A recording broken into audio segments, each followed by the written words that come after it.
Game Week 6, what a disaster. Honestly, one of the worst weeks for me so far. I scored 46 points and felt like everything went against me. Only 3 players delivered, and while the rest of my squad barely did anything. To make matters worse, I don't even own Haaland, so watching him smash it while my team struggled was absolutely painful. But you know what? That's FPL. Some weeks just don't go your way.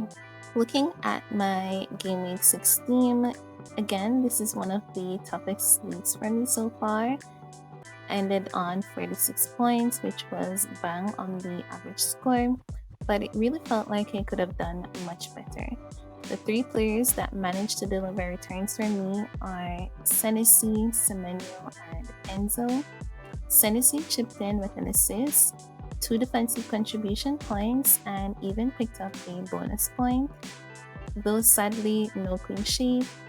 Semenyo kept his good form with another goal, and Enzo also found the back of the net while adding 2 bonus points. Those 3 really carried my team. But outside of them, it was a painful viewing over the weekend with Raya, Timber, Van de Ven, Salah, Binders, Charleston, Eucharist, and Joao Pedro all came away with just 2 points each. That's 8 players stuck on a single return each, and it really hurt my scoreline.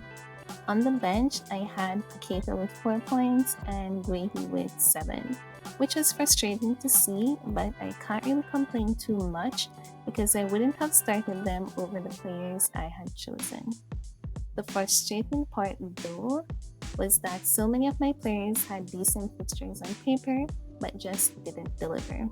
When you see 8 players in your team all finishing on 2 points, it really stings. And of course, if you didn't triple captain Haaland this week, you were in big trouble.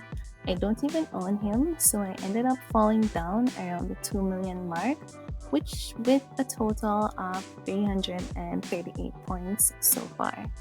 Not where I'd like to be, but it's still early in the season, and one bad week doesn't define your season.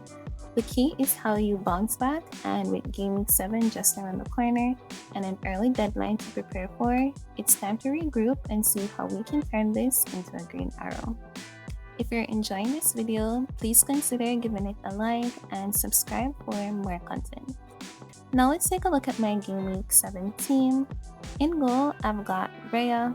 Arsenal didn't manage the clean sheet against Newcastle in Game Week 6, but they still grabbed the win, so that's a positive if you are an Arsenal fan. This week, though, they face West Ham, and while Jared Bowen has been in hot form, scoring in back-to-back weeks, I'm hoping he can finally take a break so Raya and Arsenal can give me those clean sheet points I've been waiting on.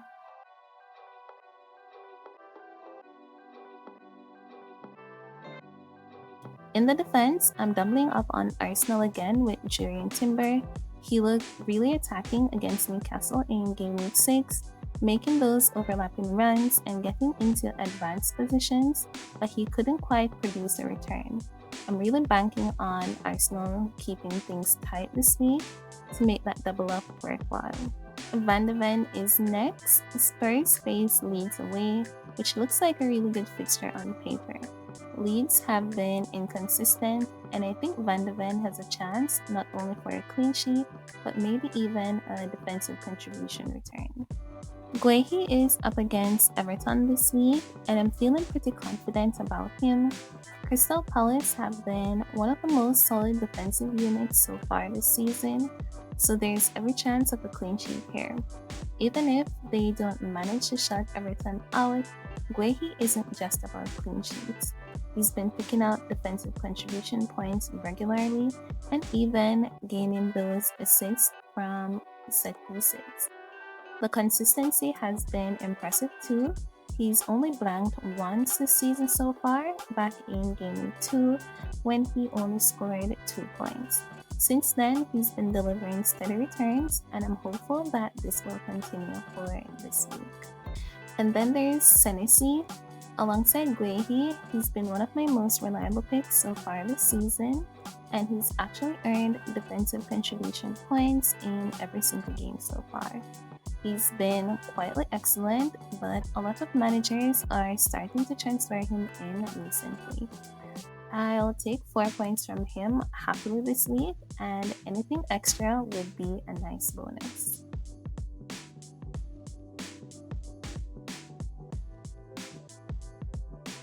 Starting off in the midfield, I have Mohamed Salah. Yes, I know Haaland is clearly the better option right now, and loads of managers are moving Salah out to fund him. But I've decided to hold Salah for this week and maybe even next week. Liverpool face Chelsea, and although neither side have been particularly convincing in recent games, Salah is still capable of popping up with a return at any time. I'm not expecting fireworks, but you never know with him. Next up is Semenyo. He's been a very solid pick so far this season, ticking along with steady returns almost every week. He's not flashy, and at this point, everyone owns him, so he's not exactly a differential, but I'm happy to keep starting him because he keeps delivering those points.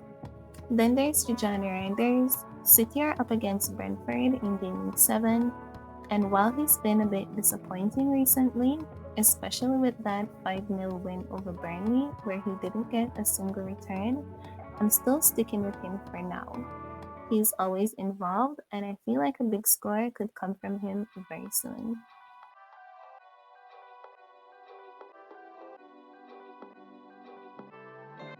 Up front, I'm starting with Victor Gyökeres. He looked really lively against Newcastle and came close on a couple of occasions. He just needs to convert one of those chances into a goal, and I think it could give him the confidence to start a nice run. He also is number 1 to get the captain's armband in my team this week. Next is Richarlison. I brought him in last week in a bit of a rush decision just before the deadline.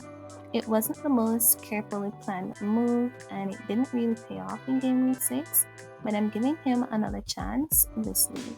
Hopefully he can grab a return and make me feel better about that late transfer. Finally, Joao Pedro rounds out the attack.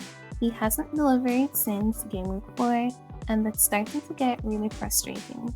He plays Liverpool this week, which isn't an easy fixture, but I'll happily take even a cheeky assist from him at this point. Any return from him will be well worth it.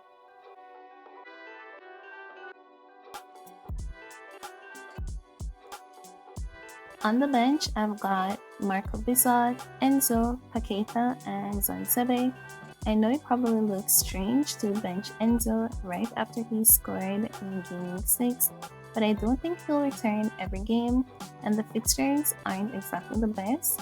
He's the only one, though, that I'd consider swapping in, possibly for Joao Pedro, but for now, he is on the bench.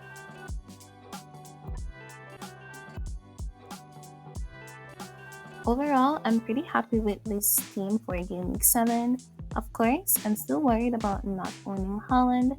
That fear never really goes away. But I do believe the players I've got have good fixtures and enough form to bring in some decent points this week. Hopefully that translates into a green arrow and start pushing me back up the ranks. If you enjoyed this video, don't forget to hit the like button and subscribe so you don't miss my next video. And let me know in the comments how your Game Week 6 went. Was it a rough one for you, as it was for me, or did you manage to escape that chaos? Good luck in Game Week 7, and I'll catch you in my next one.